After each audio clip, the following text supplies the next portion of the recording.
అస్మద్గురుభ్యో నమః. శ్రీమతే రామానుజాయ నమః. యో నిత్యమచ్యుతపదాంభుజయుగ్మరుక్మ వ్యామోహతస్తద్రాణి తృణాయ మేనే అస్మద్గురోర్భగవతోస్త్య దయేకసింధో రామానుజస్య చరణౌ శరణం ప్రపద్యే.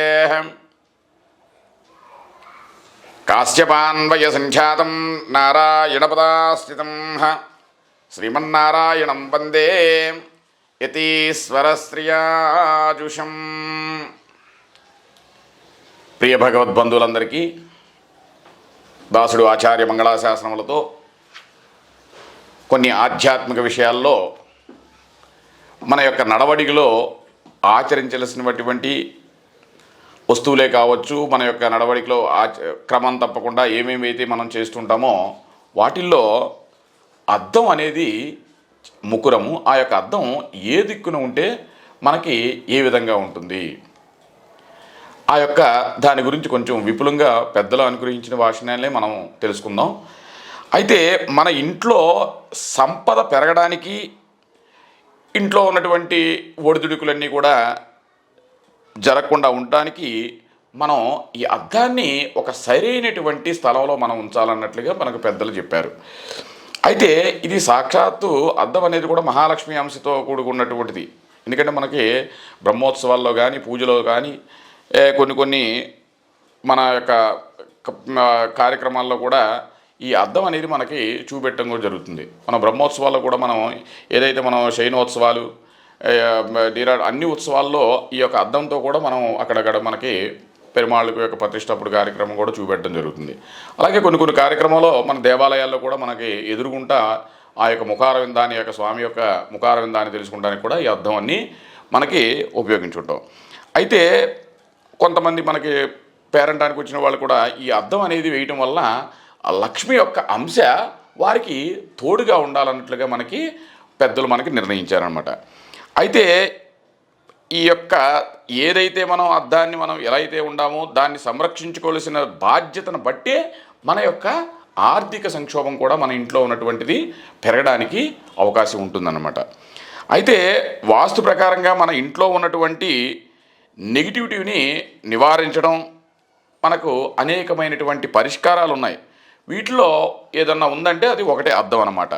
అయితే శుక్రుని యొక్క గ్రహ సంచారం మనకి అనుకూలంగా లేకపోవడం మరియు మన యొక్క ముఖారవిందాలని వీటికి తెలుసుకోవడానికి ఈ యొక్క గ్రహస్థితి, శుక్రుని యొక్క అనుగ్రహ గ్రహస్థితి కూడా ఈ యొక్క అద్దం పెట్టేటువంటి దిశ, దాన్ని మనం సంరక్షించేటువంటి బాధ్యతలో ఈ యొక్క గ్రహస్థితి కూడా అనుకూలంగా ఉండాలని కూడా కొంతమందికి చెబుతూ ఉంటారు. అయితే మనం ఎప్పుడు కూడా ఈ యొక్క అద్దాన్ని మనం కొనుగోలు చేసేటప్పుడు కానీ తెచ్చేటప్పుడు కూడా సూర్యోదయం ఉన్నప్పుడే కానీ మనం ఈ యొక్క అద్దాన్ని కొనుగోలు చేయాలి. సూర్యాస్తమయంలో కొంతమంది సూర్యాస్తమయంలో అసలు చేయకూడదు. కాబట్టి సూర్యోదయం ఉన్న సమయంలోనే ఈ యొక్క మనం అద్దాన్ని కొనుగోలు చేయాలన్నట్లుగా కూడా మనకు చెబుతుంది. అయితే మనం కొంతమందికి ఏదో కోపం వచ్చేసి అలా పగలగొడతాం, అలా చేస్తూ ఉంటారు. అట్లా చేయటం అంటే మనకి ఏదో మన ఇంట్లో ఏదైనా కొంచెం ఉపద్రవం వస్తుంది అన్నట్లుగా కూడా ఒక సంకేతంగా కూడా మనకి తెలుపుదనమాట. అయితే ఇంటికి ఉత్తరం లేదా తూర్పు వైపు ఈ యొక్క అద్దాన్ని మనం ఉంచడం వలన ఆ యొక్క సంక్షోభం, ఆర్థికలో ఉన్నటువంటి సమస్యలన్నీ కూడా మన యొక్క సంపదనే కూడా అభివృద్ధి చెందడానికి అవకాశం ఉంటుందన్నమాట. అయితే దక్షిణం లేదా పశ్చిమ గోడలపై ఎప్పుడూ కూడా ఈ యొక్క అద్దాన్ని మనం పెట్టకూడదన్నమాట. ఇంట్లో అద్దాన్ని తప్పుగా ఉంచడం వల్ల అనేకమైనటువంటి దిశలో కూడా కొంతమటికి గ్రహ సంచారం ప్రకారంగా మనకి అనేక పరిణామాలు కూడా మనకి సంభవిస్తుంటాయి. అయితే ఒకే సమయంలో ప్రతికూల శక్తిని ఉత్పత్తి చేసే రెండు అద్దాలు ఒకదానికొకటిగా కూడా ఉండకూడదని కూడా మనకి పెద్దలు మనకి చెప్తారనమాట. అయితే కొన్ని ప్రత్యేకమైనటువంటి ప్రదేశాల్లో ఈ అద్దాలు ఉంచవచ్చని కొంతమందికి చెప్తుందనమాట. కాబట్టి ఏది ఏమైనప్పటికీ కూడా మన యొక్క ఆర్థిక సంపదని మరి యొక్క శుక్రు యొక్క గ్రహ సంచారం అనుకూలంగా కలగడానికి, కాబట్టి ఇది ఏ దిశలో మనకు పెట్టుకుంటామంటే చెప్పాం కదా, తూర్పు లేదా ఈ దిశలో కనుక ఈ యొక్క అర్థాన్ని పెట్టి దాన్ని మనం దాన్ని ఏ విధంగా అయితే మనం సంరక్షించుకుంటామో ఆ విధంగా మన యొక్క ఆర్థికమైనటువంటి పరమైనటువంటి ఇబ్బందులన్నీ కూడా పోవడానికి ఈ యొక్క దీంట్లో అంశతో ఉంటుంది. కాబట్టి ఆ మహాలక్ష్మి లక్ష్మీదేవిని మనం ఏ విధంగా అయితే ఆరాధించటమో దీన్ని కూడా మనం ఆ విధంగా మనకి పరిగ్రహించవలసిన వాటి.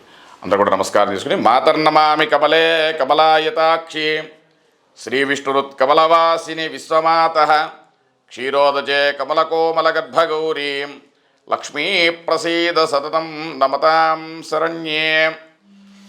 ఆచార్య దివ్య తిరువడిగలే శరణం. జై శ్రీమన్నారాయణ.